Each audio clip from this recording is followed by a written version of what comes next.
Welcome to the Slop Farm. Enjoy the video. You start by verifying your plan supports Rewind and confirming the exact folder or account you want to restore. Open Dropbox. Com or the desktop app, make sure syncing is current, and note the target restore date.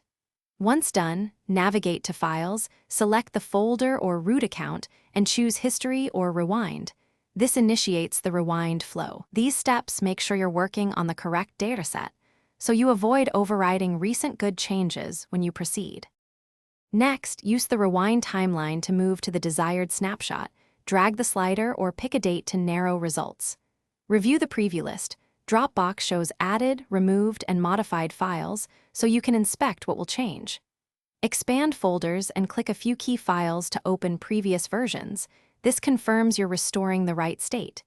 If you spot unwanted items, adjust the snapshot point now. Making that check prevents restoring incomplete or incorrect sets of files. Finally, confirm the rewind and let Dropbox apply changes. Be patient, because large restores can take minutes to hours. Once finished, verify critical documents and folder structure in both web and desktop apps, and force a resync if files don't appear locally. If something went wrong, use single-file version history to recover specific items, or undo the rewind if that option is available. One troubleshooting tip: if sync stalls, pause and resume the desktop app, then sign out and back in to kick the process. Thanks for watching. Consider subscribing if we helped you today.